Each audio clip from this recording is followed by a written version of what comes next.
tempo de crescimento. Deus é tremendo, né, irmãos?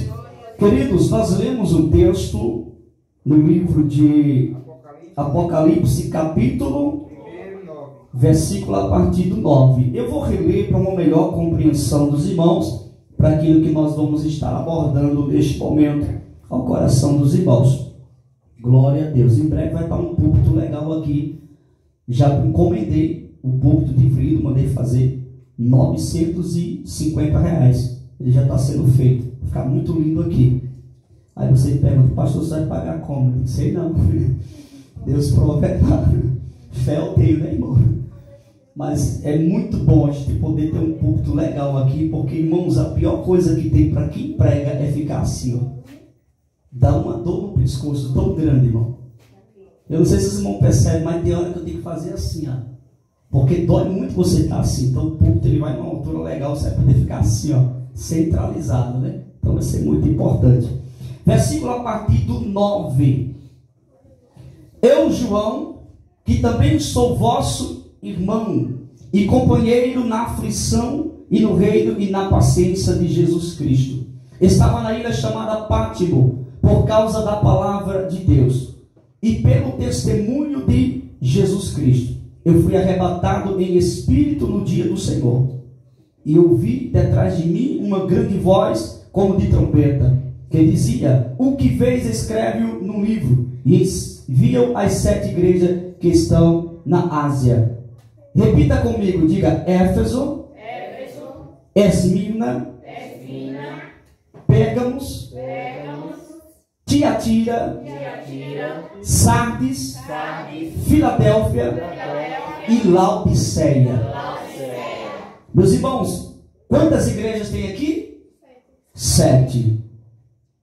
Eu quero trazer nesta noite uma observação dentro dessas 7 igrejas. Eu disse como agora, irmão? Dentro das 7 igrejas. Não é fora, é dentro. Eu quero trazer uma observação dentro dessas 7 igrejas. Sabemos que João, ele foi levado como prisioneiro para a ilha de Patmos. Grave aí na sua mente. Ele foi levado como prisioneiro. Só que lá, naquela circunstância que ele estava vivendo, Deus resolve revelar a sua grandeza. E ali na ilha de Pátimo, ele recebe a revelação das últimas coisas, que é o livro de Apocalipse, que é o livro da escatologia. Então João, ele está recebendo revelações. A Bíblia diz que ele foi arrebatado em espírito. E ele começa a ver coisas surpreendentes. Só que tudo quanto ele vai vendo, o Senhor manda que ele escreva. E ele vai escrevendo para quê? Para enviar às 7 igrejas que estavam na Ásia. Então, a revelação ela é tremenda. Primeiro que João, quando ele é arrebatado em espírito, se você observar o versículo de número 12, vamos observar que ele tem uma curiosidade para saber quem estava falando com ele. Versículo de número 12, perdão. Versículo número 12. E virei-me para ver quem falava comigo. E virando-me vi 7 castiçais de ouro. Primeira observação, ele vira para ver quem falava, porque uma voz falava com ele. Então ele queria saber quem estava falando com ele. E quando ele vira, ele não vê a pessoa que estava falando com ele imediatamente. O que é que ele primeiro vê? Castiçais de ouro. 7 castiçais. E o que significa os 7 castiçais? As 7 igrejas da Ásia. Você já percebeu que coisa interessante? Ele virou para ver quem falava com ele, mas ele vê quem?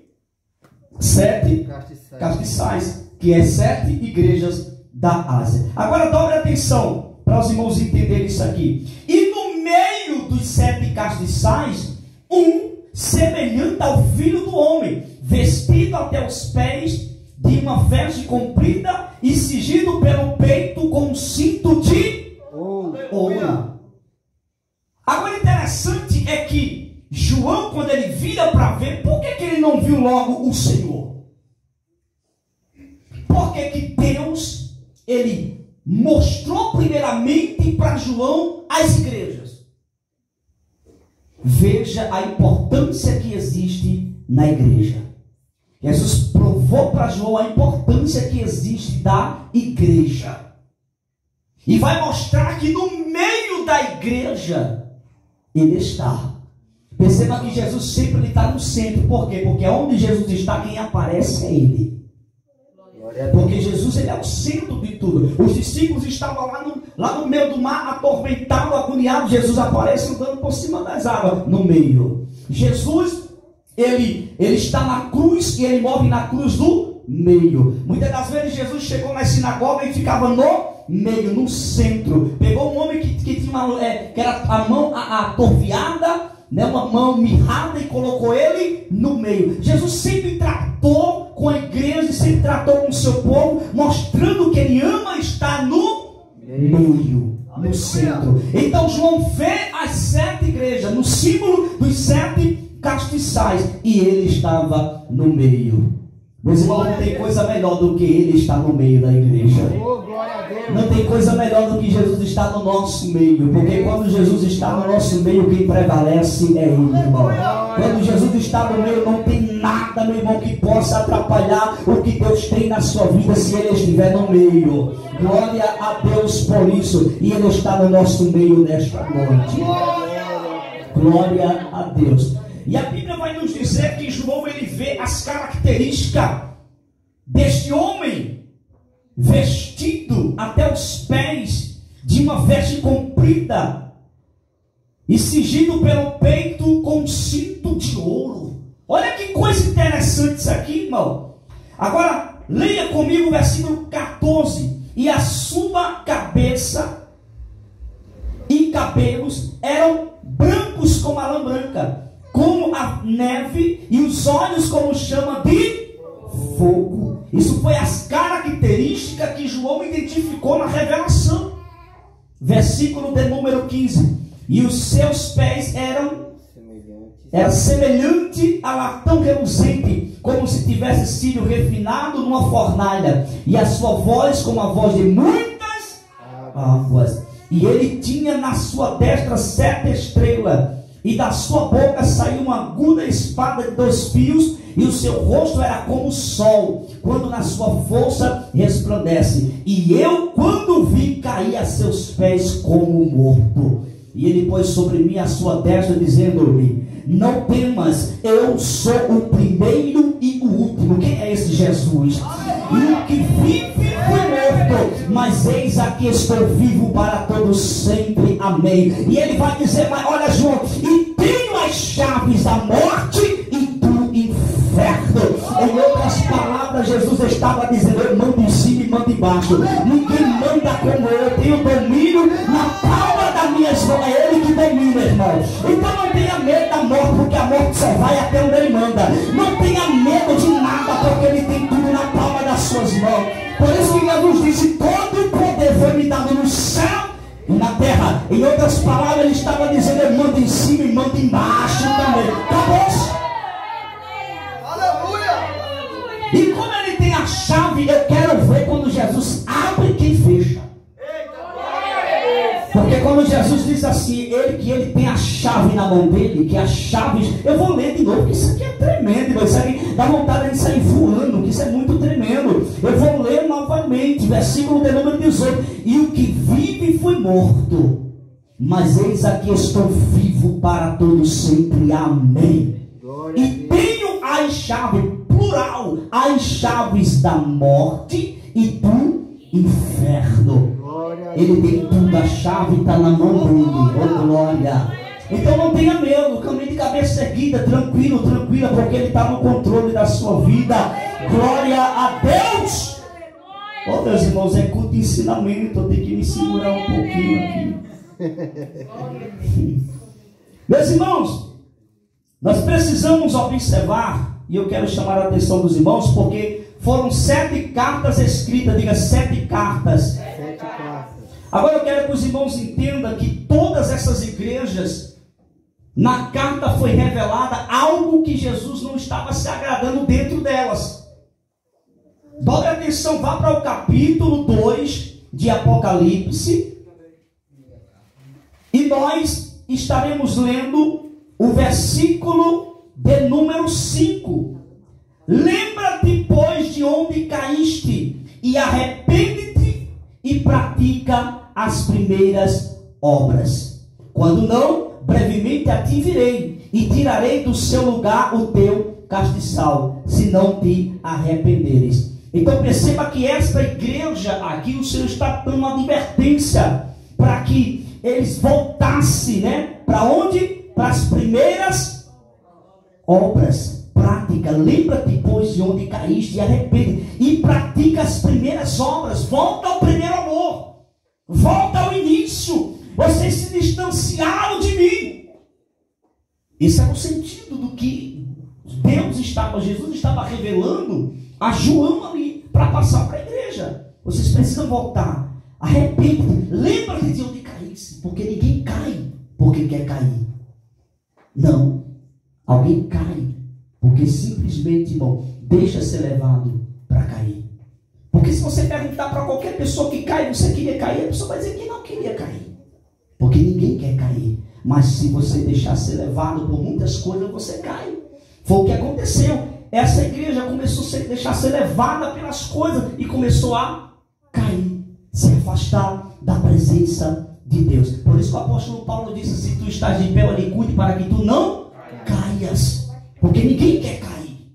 Mas nós temos que ter muito cuidado. Então essa carta foi uma advertência. Lembra-te de onde caíste. Então perceba agora, vamos continuar aqui. A segunda carta foi para a igreja de quê? Esmirna. Olha o que Jesus revela para João para transmitir a esta igreja. Dobre atenção, isso aqui é tremendo. Versículo 9. Eu sei as tuas obras e tribulação e pobreza, mas tu és rico, e a blasfema dos que se dizem judeus e não são, mas são a sinagoga de Satanás. Sabe o que significa isso aqui, irmão? Dobre atenção, não esqueça esse ponto aqui não, porque a igreja de Esmirna perdeu a sua originalidade e passou agora a ser uma igreja diabólica. Porque o que é a sinagoga? O que é a sinagoga, irmão? Sinagoga era um setor, era o templo aonde os judeus se reuniam para oferecer um culto a Deus. Então, quando Jesus revela que a igreja de Esmirna está simbolizando aqui uma transformação desagradável de sinagoga de Satanás, Jesus está mostrando para João aqui que ela não é mais um castiçal da qual ele viu no início, uma igreja que estava simplesmente com Jesus no meio dela, mas que agora essa igreja tinha se tornado uma sinagoga de Satanás, ou seja, aonde agora o culto nessa igreja era oferecido ao diabo. Isso aqui é coisa séria, não? Então, seja, diziam ser judeus, não é aquelas pessoas, não, eu sou cristão. Aí o texto vai dizer: e não o são, mas são a sinagoga de Satanás. É por isso que Jesus não está em todo lugar.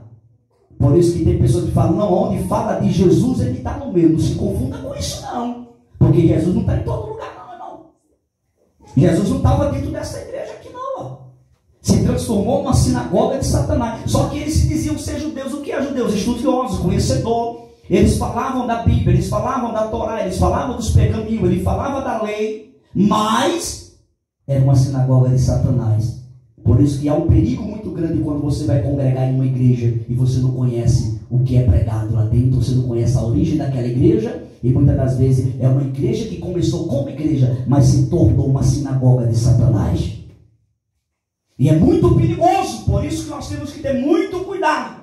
Agora vamos continuar aqui. A terceira igreja é a igreja de Pérgamo. Olha o que diz o versículo 13. Acompanha aí, irmão. Se possível, risca e meta a caneta para cima. Versículo 13. Eu sei as tuas e onde habitas, que é onde está o trono de Satanás. E retém o meu nome e não me negaste a minha fé. Olha, irmão, ainda nos dias de Antipas, minha fiel testemunha, o qual foi morto entre vós, onde Satanás habita. Isso é uma igreja, irmão. A igreja de Pérgamo, ou seja, aquilo que era para Deus aparecer, quem começou a aparecer dentro dessa igreja foi o diabo, a ponto dele estabelecer o seu trono dentro dela. Está na Bíblia.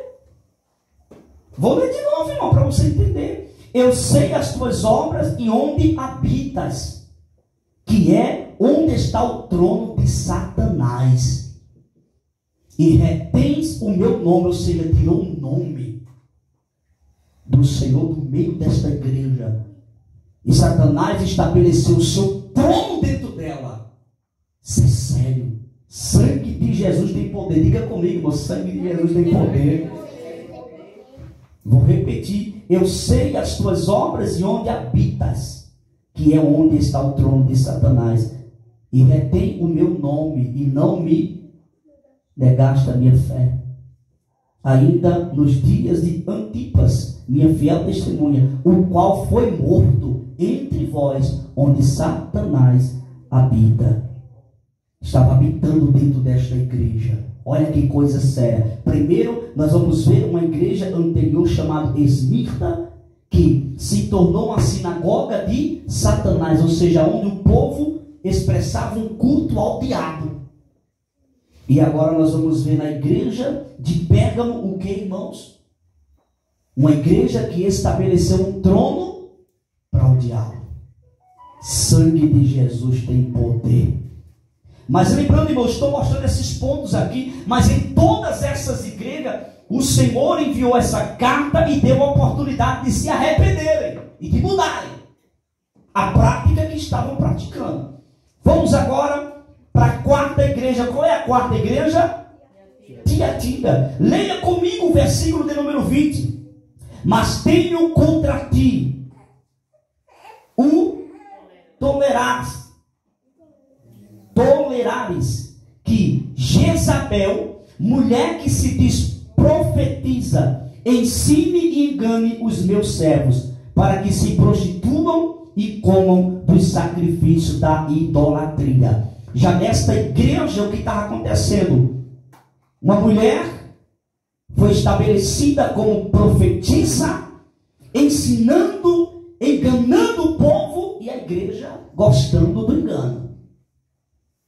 Existe uma certa igreja aí que o ponto central da doutrina daquela igreja é transmitida e ensinada por uma mulher profetisa.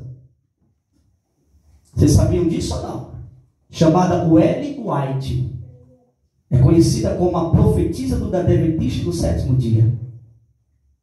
E eles têm ela como base central. E os ensinamentos dela são totalmente loucuras. Existem muitas coisas que, misericórdia, contradiz a Bíblia na sua totalidade.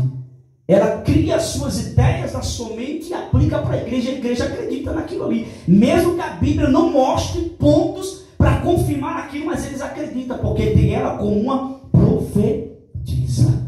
Isso é uma coisa muito séria. Então o que diz aqui, ó? Versículo de número 20. Mas tenho contra ti, ó, tolerares, que Jezabel, mulher que se diz profetiza, ensina e engana os meus servos, para que se prostituam e comam dos sacrifícios da idolatria. Essa igreja aqui se perdeu nesse ponto aqui. Acreditar em uma profetisa, crer nos seus ensinamentos e fazer o que, meus irmãos? Comer dos sacrifícios da idolatria. Vejam quanto essa igreja se distanciou da presença de Deus, porque Deus não é compatível à idolatria. Ele não aceita a idolatria. Não, ele é Deus. Ele está acima de todas as coisas. A idolatria é pecado. Diga amém por isso, irmão. Agora vamos para a quinta igreja. Vocês estão percebendo que são quantas igrejas, irmão? Diga 7. Perceba que em todas elas tem uma advertência. Porém, o Senhor dá uma oportunidade. Depois você lê o texto completo. Em todas elas tem oportunidade. Porém, vai ter uma entre as 7 que é o diferencial, que é essa que eu quero chamar a atenção. Das 7, só teve uma que não se contaminou. Das 7, só teve uma que não se corrompeu. Mas vamos agora para qual igreja? Sardes, que é a 5ª igreja. Olha o que diz o versículo a partir do 1. E ao anjo da igreja que está em Sardes, escreve isto, diz o que tem os 7 Espíritos de Deus e as 7 estrelas. Eu sei as tuas obras, que tens nome de que vives e está morto. Tem muitas pessoas, irmão, que tem nome que está vivo, mas está morto. Tem muitas igrejas que tem nome que vive, mas está morta. O Espírito de Deus não trabalha mais lá dentro. O Espírito de Deus não mais se manifesta dentro daquele ambiente. É muitas pessoas que muitas das vezes têm até conhecimento, tem uma técnica boa, mas está morto. Porque o conhecimento não quer dizer que você está vivo. Ter conhecimento não quer dizer que você está vivo, não. Tem muitas pessoas que pregam bem, cantam bem. Muitas das vezes estão aí na mídia, na fama, mas estão mortos. Só tem o nome. Até reúne multidões, mas estão mortos. Que o sangue de Jesus tenha poder sobre essas vidas. Agora nós vamos para a 6ª igreja. Qual é a 6ª igreja? Essa é a igreja que nós temos que ser. A igreja de Filadélfia. Essa é a igreja. E eu preciso ler o texto completo, porque essa igreja é uma referência da igreja que Jesus veio buscar. Amém. Se as igrejas tomarem essa referência aqui, elas vão estar baseadas na igreja que Cristo vem levar. Porque Cristo não vem levar uma placa e não uma parede. Ele vem buscar uma igreja que esteja baseada, primeiramente, em sua palavra, na sã doutrina, como nessa referência da igreja de Filadélfia. Olha o que diz aqui. Dobre atenção para você aprender que isso aqui é tremendo. Versículo a partir do 7. E ao anjo da igreja que está em Filadélfia escreve: isto diz o que é santo, o que é verdadeiro, o que tem a chave de Davi, o que abre e ninguém fecha, e fecha e ninguém abre. Eu sei as tuas obras. Eis que diante de ti pus uma porta aberta, e ninguém a pode fechar. Tendo pouca força, mesmo com pouca força, guardaste a minha palavra e não negaste o meu nome. Eis que eu farei, dobre atenção, eis que eu farei aos da sinagoga de Satanás, aos que se dizem judeus e não são, mas mentem. Eis que eu farei que venham e adorem prostrado aos teus pés e saibam que eu te... E qual é esta igreja, irmão, que se titulou Sinagoga de Satanás? Quem lembra qual é esta igreja? Qual foi a igreja, irmão? Diga comigo, a igreja de Esmirna. Isso, esta igreja se titulou isso aqui, Sinagoga de Satanás. Dobre atenção, versículo de número 10. Como guardaste a palavra da minha paciência, também eu te guardarei da hora. Isso aqui é que da hora. Não é de dentro da tribulação, é que da hora. Antes de iniciar a grande tribulação, o Senhor arrebata a sua igreja. Oh, glória ao nome de Jesus de Nazaré.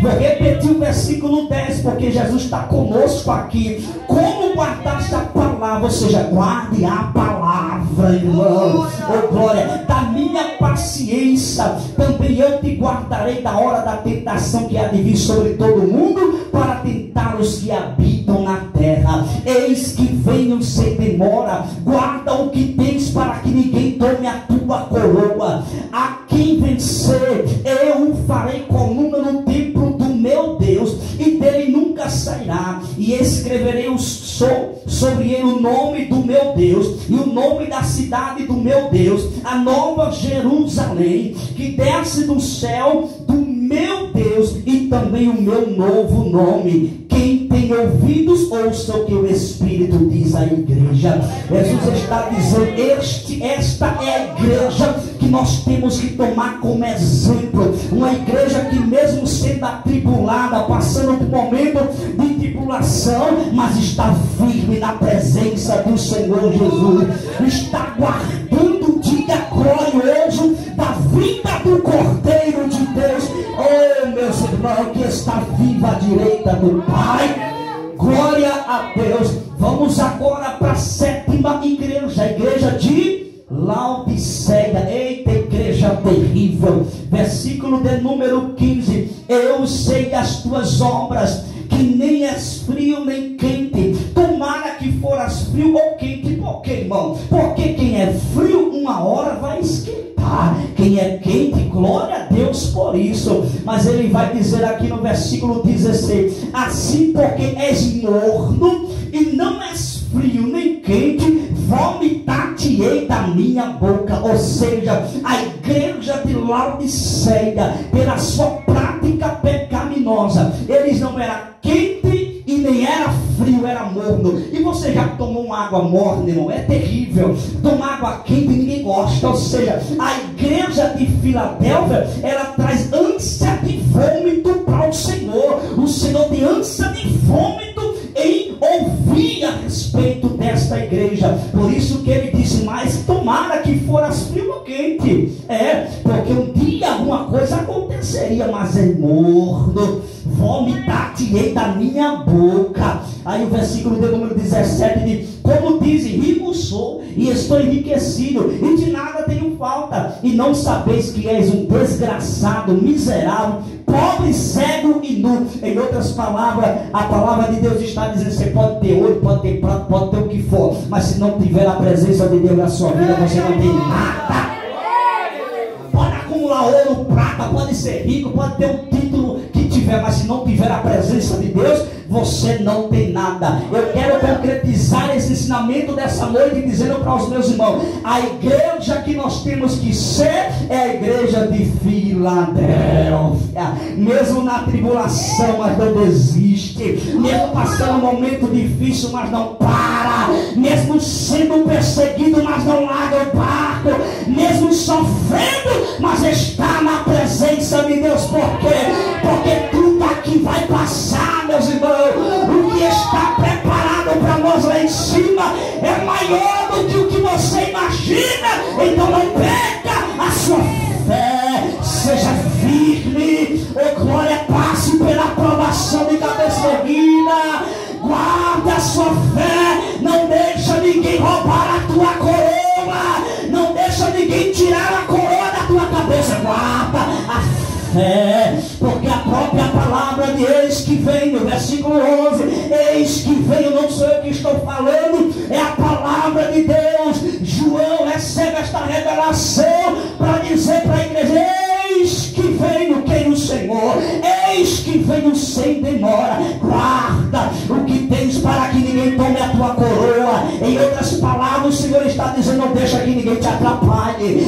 Foca o céu, olha para o céu, olha para mim, não tira o olho de mim. Esquece a esquerda, esquece a direita, esquece os problemas de... olha para mim, porque você vai vencer. Eu estou vindo para te resgatar. Oh, glória ao nome de Jesus de Nazaré. Aprove a Deus se fosse hoje esse dia. Aprove a Deus se o arrebatamento da igreja fosse agora. Oh, meu Deus, como eu subia feliz. Glória ao nome de Jesus de Nazaré. Ele está voltando a qualquer momento. Ele leva a sua igreja desta terra. Eu quero ser